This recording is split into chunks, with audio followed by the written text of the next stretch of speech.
Salut tout le monde, c'est Simon, je vous retrouve pour une nouvelle vidéo. Ce coup-ci, on va s'attaquer au championnat de France.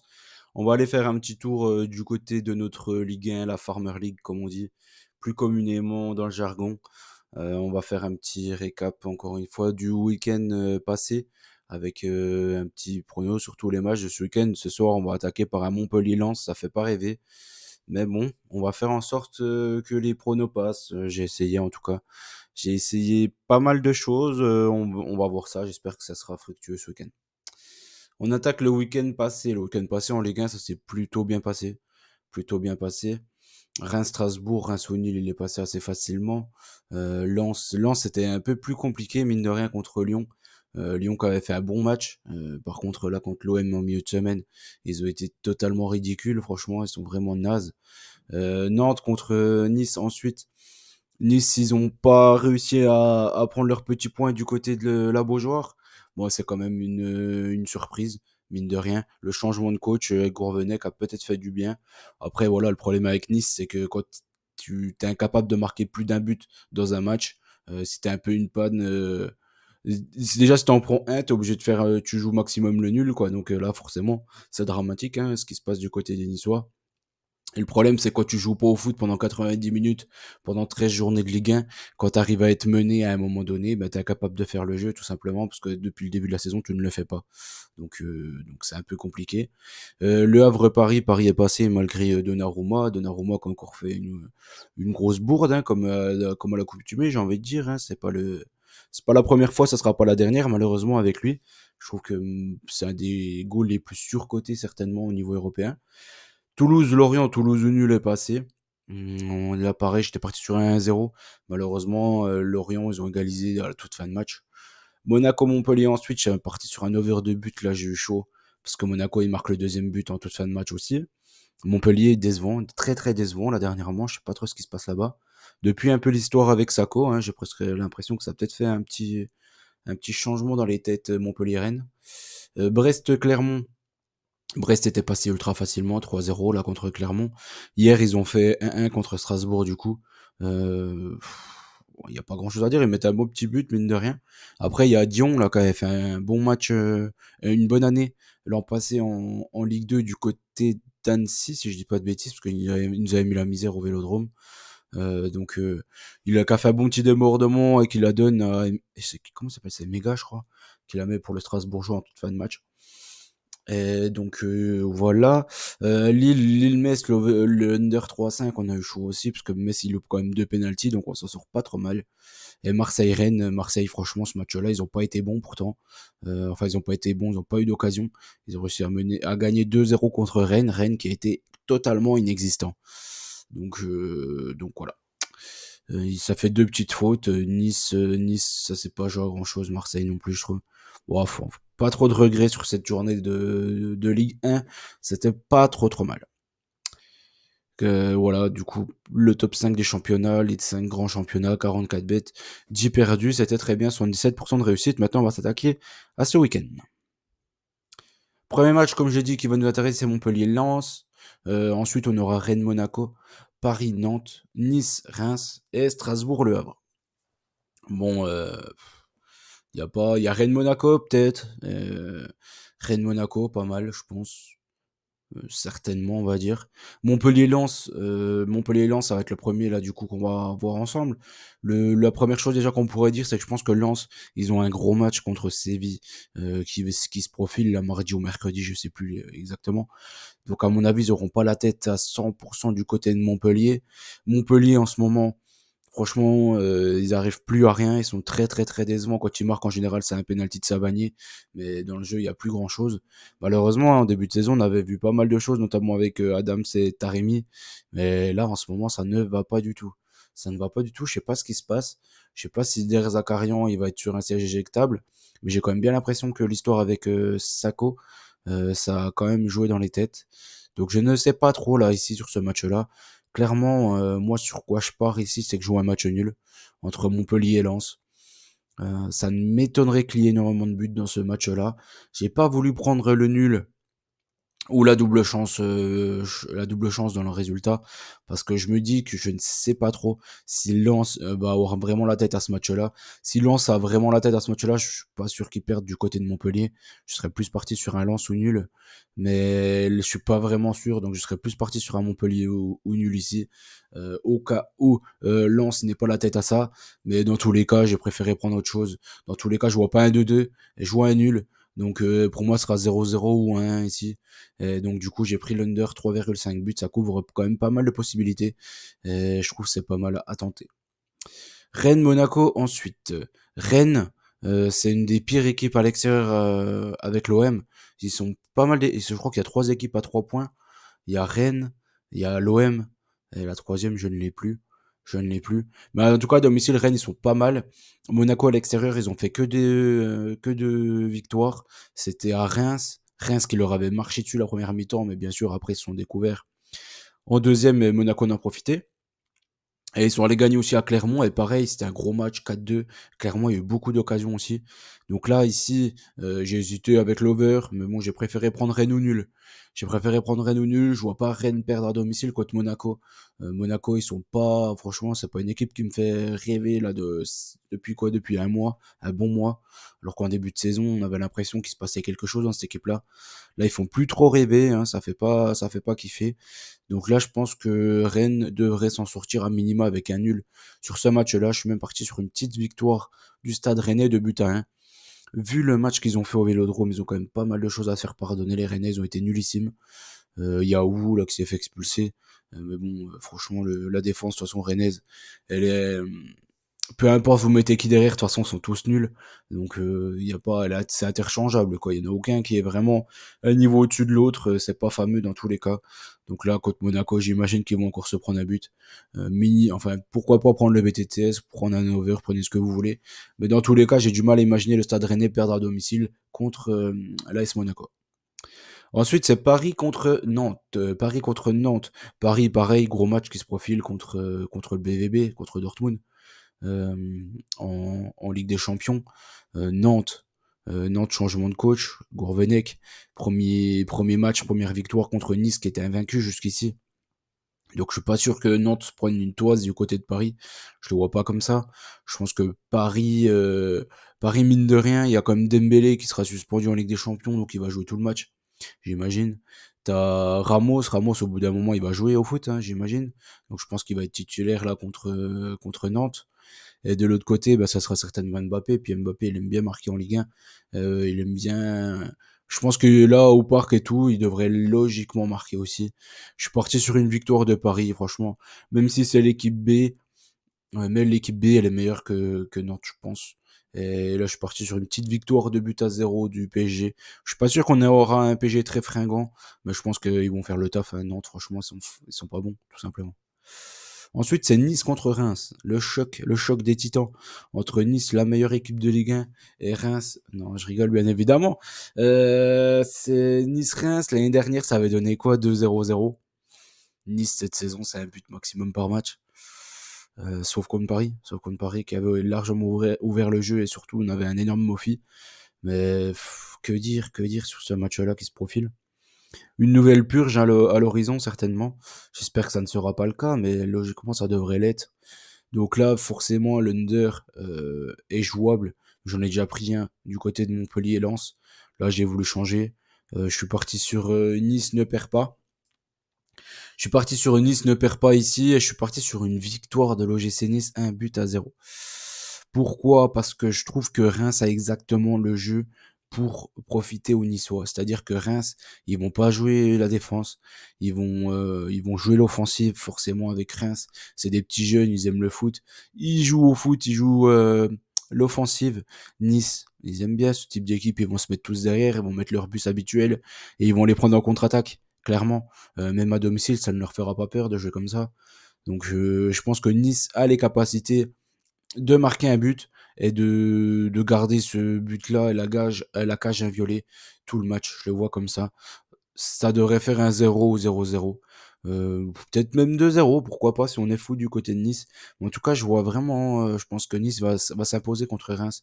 Ils ont vraiment le type de jeu pour faire mal à cette équipe de Reims. Dernier match du coup de ces 5 là, ça sera Strasbourg contre Le Havre. Strasbourg hier, comme je l'ai dit, qui a fait 1-1 du côté de Brest. C'est un plutôt bon résultat, j'imagine, pour eux. Parce que bon, cette saison, clairement, ils jouent le maintien. Ils ont pas gagné un match depuis X temps, Strasbourg. Le Havre, ils ont fait qu'une victoire à l'extérieur, si je dis pas de conneries. Et c'était contre le TFC. Le TFC qui sortait d'un match en Ligue Europa, si je dis pas d'âneries, il me semble. Donc il s'était pris 2 buts en fin de match avec un bon petit Bayo. Là, ici, j'ai du mal à les imaginer gagner à Strasbourg, à la Méno. J'ai vraiment du mal de ça. Je suis parti une nouvelle fois sur un Strasbourg au nul. Et je suis parti sur un 0-0. Là, par contre, je vois un nul, ici. Rennes-Monaco, pourquoi pas, un petit avantage Rennes. Nice-Reims, je vois vraiment Nice, par contre. Et Strasbourg-Le Havre, je vois vraiment un nul. Je vois vraiment un nul ici, mais je me dis que pourquoi pas, un petit penalty, une grosse ambiance du côté de Strasbourg, et une petite victoire contre Le Havre qui n'est pas très bien actuellement. Donc pourquoi pas en profiter du côté des Strasbourgeois. Même si leur jeu, encore une fois, ne fait pas rêver. Allez hop, on attaque les 4 derniers matchs. Clermont-Lille, Metz contre Brest, Lyon-Toulouse. Lyon-Toulouse, ça fait rêver, attention, hein. Et Lorient-Marseille pour terminer. Donc là, encore 4 matchs. Moi, c'est pas 4 matchs qui me font kiffer du tout. Ouais, il y a vraiment rien à choper là-dedans. Vraiment rien du tout. Il y a rien à sauver. Il y a pas un bon match dans les 4. Clermont contre Lille pour commencer. Pourquoi pas. Clermont, ils jouent au foot, hein, mine de rien. Lille, pour moi, c'est une des meilleures équipes collectives du championnat. Euh, avec un bon coach, très très bon coach, qui a envie de les faire jouer au foot et qui les fait jouer plutôt bien au foot. Là, c'est chaud. Et donc, du coup, là, j'ai pris Lille au nul. Je sais que la cote est naze, mais j'ai du mal à les imaginer perdre du côté de Clermont. Lille, ils vont recevoir Klaxvik en Ligue Europa Conférence. Ils vont gagner sans trop forcer, j'imagine, contre les gars des îles Féroé, là, faut peut-être pas déconner. Donc, à mon avis, ils auront vraiment la tête au championnat. Ils ont quand même, ils sont dans le top 4, ils sont quatrième là, si je dis pas de bêtises. Donc, ils ont quand même une place à confirmer, une place en Ligue des Champions, parce que là, il y a les 4 premiers qui seront en LDC. Donc, à voir. Surtout qu'il y a quand même l'OM qui revient pas trop mal. Je pense que Lille, ils ont tout intérêt à choper des points du côté de Clermont. Même s'ils gagnent pas, minima est nul, mais en tout cas, ça ne m'étonnerait pas que Lille quand même s'impose ici. Faudra voir, faudra voir. Tout dépendra de Clermont, mine de rien, parce qu'ils jouent quand même pas mal au foot. Et ils font énormément de matchs nuls à domicile. Metz contre Brest ensuite. Metz contre Brest. Là, j'hésitais entre deux bêtes, honnêtement. J'hésitais entre l'handicap de Metz, c'est-à-dire ne perd pas au perd de 1. Et j'ai hésité avec l'over. Et dernièrement, les sorties de Metz, moi, ils m'ont plutôt convaincu. Que ça soit à Lille, ils ont été plutôt bons. Que ça soit contre Lorient. C'était contre Lorient qui gagne 3-2. C'était plutôt convaincant. À la maison, contre Nantes, ils ont gagné 3-1. 3-1 de souvenir. Donc il y a eu pas mal de matchs comme ça là qui m'ont plutôt convaincu. T'as Brest qui ont joué hier, peut-être qu'ils vont être un peu fatigués, à voir. Après Brest, c'est une équipe aussi qui collectivement joue plutôt bien. Donc là, dans tous les cas, que ça soit l'une ou l'autre équipe, je vois pas un 0-0. Là, c'est vraiment un match, j'ai du mal à voir un 0-0. Et ça sera mon over que je prendrai de cette Ligue 1 cette semaine. C'est le seul over que j'ai pris des 9 matchs. Après, Lyon contre Toulouse. J'ai pris par contre, j'ai mis un petit avantage à Brest, mais je sais pas trop. Franchement, j'ai du mal à dégager vraiment un favori entre les deux équipes. Lyon contre Toulouse ensuite. Lyon contre Toulouse. Bon, bah voilà, il y a l'OL plus que malade, hein, qui n'arrive à rien, strictement à rien, actuellement. On a cru un petit regain de confiance et de niveau contre Lens. Ils sont retombés plus que bas contre l'OM. C'était même sous terre. Ils ont été nullissimes, que ce soit dans l'agressivité, que ce soit dans tout. Ils ont été vraiment très très mauvais. Avec un mec qui commence vraiment à déranger tout le monde, je pense que c'est Cherki. Je pense que sa présence sur le terrain, elle gêne tout le monde et ce serait vraiment le temps de le vendre et qu'il chope un peu quelque chose dans la tête, ce petit bonhomme-là. Ça va pas insulter tous ses coéquipiers, il se remet jamais en question. Alors que vraiment sur le terrain, c'est un des plus mauvais là actuellement. Donc il faut peut-être vraiment regarder, faudrait peut-être regarder devant le palier de sa porte au bout d'un moment et arrêter de critiquer les autres parce que c'est peut-être le plus mauvais à l'heure actuelle du côté de l'OL. Alors que moi enfin je trouve il a quelque chose ce joueur là-dessus, c'est indéniable. Mais au bout d'un moment, il faut qu'il parte et qu'il ait vraiment une autre mentalité. Et pour ça, il y a qu'une seule chose pour moi, c'est qu'il quitte son cocon lyonnais et qu'il aille dans un club qui le force à vraiment changer sa mentalité de merde, qu'on le dise clairement. Il a vraiment une mentalité pourrie, ce mec-là. Donc je pense qu'il faut vraiment qu'il parte, qu'il change de culture et qu'il aille dans un championnat, qu'il le pousse dans ses retranchements, parce que là, franchement, en France, et encore moins à Lyon, il arrivera strictement rien. Je suis pas sûr qu'il aille à Paris, ça lui fera quelque chose. Je pense que ça peut qu'empirer la chose. Faut vraiment qu'il parte de la Ligue 1, ce gars-là.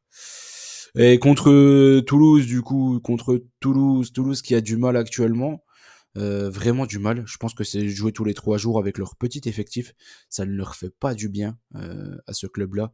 Ils ont joué la Ligue Europa à fond, ce qui pour moi est une bonne chose, hein, mine de rien. Mais on voit qu'au final, ça leur porte plus préjudice qu'autre chose. En tout cas, en championnat, ils arrivent strictement à rien. Ils sont totalement rincés. Sauf que là, ils ont une semaine de repos et ils jouent la pire équipe de Ligue 1 de très loin. Il y a eu quand même 14 matchs jusque-là. Lyon, ils ont 7 points. Ils prennent 0,5 points par match. C'est horrible, quoi. Là, ils ont de la chance parce que devant, ça n'avance pas. Enfin, je crois qu'ils sont qu'à 6 points hein, du maintien. Au final, c'est rien du tout, 6 points. Après, ça voudrait dire quand même que Lyon gagne 2 matchs d'affilée. Ce serait ouf. Ce serait totalement fou. À l'heure actuelle, on n'imagine pas ça. J'imagine au mercato, il devrait y avoir pas mal de changements. Là, contre Toulouse, mine de rien, j'ai du mal à voir Lyon perdre. J'ai du mal à voir Lyon perdre. Je suis pas parti sur ça parce que bon, j'ai quand même pris pas mal de double chance. Bon, c'est de la Ligue 1, je suis un peu obligé de prendre des doubles chances. Il y a quand même énormément de matchs nuls. Ça doit être le championnat où il y a plus de nuls, j'imagine. Il y a eu pas mal de. Enfin, il y a en Liga, il y en a pas mal aussi. Mais en Ligue 1, ça doit être vraiment stratosphérique les stades des nuls. Là, ici, je suis parti encore une fois sur un nul, mais je pense que Lyon, dans tous les cas, ils prendront un minimum un but. Voilà. Donc je suis parti sur un 1-1 et je suis parti sur le fait que Toulouse marque au moins un but sur ce match-là. Je pense qu'ils ont quand même les atouts pour embêter cette équipe lyonnaise. De toute façon, même les Lyonnais, même si t'es pas très bon, ils arriveront à te donner un but dans tous les cas, hein, avec un mauvais alignement, avec une bourde d'un défenseur, ou même du goal, Anthony Lopez cette saison qui est vraiment pas bon. Je pense que là, il y a vraiment tout l'effectif qui est malade. Et je suis pas sûr que l'arrivée de Genesio, ça va faire quelque chose en bien à cet effectif-là. Je pense que le mal est bien plus profond. Lorient contre l'OM maintenant. Lorient contre l'OM. Marseille, c'est la pire équipe à l'extérieur de la saison. C'est horrible. C'est la deuxième meilleure équipe à domicile, mais c'est la pire équipe à l'extérieur. J'y vois que la cote de l'OM, elle fait que de chuter. Donc du coup, elle m'intéresse plus trop. Après, il y a une chose, moi, qui m'a fait plaisir, c'est que Gattuso a enfin compris qu'il fallait jouer à 5 derrière. Donc ça, c'est une bonne chose. Après, jouer à 5 derrière contre Lorient, ça reste problématique, parce que Lorient, j'imagine, ils vont jouer qu'avec Croupi devant. Donc ça sert pas à grand-chose. Ça servira pas à grand-chose. Je pense qu'ils vont repasser à 4 contre Lorient. Et ils joueront à 5 derrière contre Brighton. Mais après, l'OM, voilà, s'ils veulent ne pas concéder de but et tout, actuellement, ils ont une super défense, tout ça.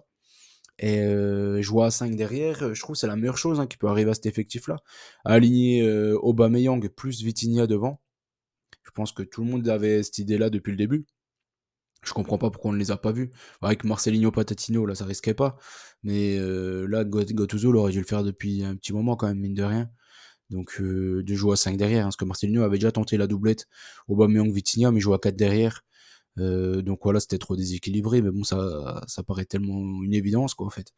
Donc là, si tu joues à 5 derrière, plus la doublette Aubameyang Vitinha, là, je vous invite à attendre la compo sur ce match-là. Je pense que si l'OM joue à 5 derrière, en 5-3-2. S'ils jouent en 5-3-2 avec Vitinha Aubameyang, pourquoi pas tenter la petite doublette vainqueur, le buteur Vitinha Aubameyang. Mais là, je suis pas sûr qu'il passe à ça. Je pense qu'il va repasser à 4 derrière contre Lorient et, euh, et jouer en 4-5-1, en 4-3-3, 4-3-3 si vous voulez. Avec deux ailiers, je pense qu'il va repasser sur ça. Il va nous remettre l'horrible Ismail Assar. Ismail Assar qui est vraiment cette saison mais horriblissime. Je sais pas trop ce qui se passe. Pourtant, moi, c'est un joueur que je trouve. Enfin, j'étais plutôt content de sa venue à Marseille. Je trouve qu'il a montré de bonnes choses depuis le début de sa carrière. Mais là, l'OM, il est vraiment trop nul, quoi. Vraiment qu'on se le dise. Même Iliman Ndiaye, il y a beaucoup d'envie, mais bon, on voit que malheureusement, il est pas en confiance du tout. Ismail Assar, je suis même pas sûr que c'est une histoire de confiance. Hein. Je pense que c'est une histoire de motivation et tout. Et c'est encore plus grave, au fait, tout simplement. Si t'arrives même pas à être motivé quand tu portes le maillot de l'OM, franchement, change de sport. Clairement, change de sport. Lorient-Marseille ici, comme je l'ai dit, j'ai peur de l'OM en sec. Là, je suis parti sur un Marseille ou nul. La cote, voilà, c'est un peu comme Clermont-Lille, c'est pas fameux pour Lille ou nul du coup. Mais franchement, assuré en Ligue 1, assuré. Prenez pas trop de risques. J'ai du mal à voir Clermont, j'ai du mal à voir Lorient s'imposer en tout cas. Donc voilà, prenez pas trop de risques, ça reste de la Ligue 1, il y a beaucoup de matchs nuls. Et l'OM, c'est une des pires équipes à l'extérieur, enfin c'est même la pire équipe à l'extérieur. Donc je comprends pas la cote, pourquoi elle est si basse. Elle est autour d'un 80, je crois, un 70, un 80. À Lorient, même si Lorient est pas terrible, je trouve que Marseille à l'extérieur, ils sont nazes. Donc à suivre, à suivre. J'espère vraiment qu'il va rester avec les 5 derrière. Mais contre Lorient, le problème c'est qu'il devrait pas y avoir beaucoup de buts, quoi. Du coup, si tu joues à 5 derrière contre Lorient, qui ne se livre pas énormément cette saison, à voir. Je suis pas sûr que ça peut faire 0-0 cette histoire-là. Je suis parti sur une petite victoire quand même de l'OM, un but à 0. Bon bête, je suis resté, je suis pris quoi? J'ai pris Nice ou nul, j'ai dit je vois pas Nice perdre contre Reims. L'OM ou nul, je les vois pas perdre contre Lorient, j'aurais pu mettre Lille ou nul aussi, mais non, j'ai pris Paris. J'ai pris Paris gagne, je pense que même s'ils ont une équipe un peu remaniée, contre Nantes, ça fera l'affaire. J'espère que la vidéo vous a plu, n'oubliez pas qu'on gagne, on perd ensemble, je vous souhaite bonne chance à tous, et on se dit à très vite, de toute façon j'arrive, je vais terminer là les top 5 championnats, là je vais faire la PL, la première ligue, et on aura terminé ce petit tour d'horizon pour ce week-end. Allez, ciao ciao tout le monde et bonne chance à tous.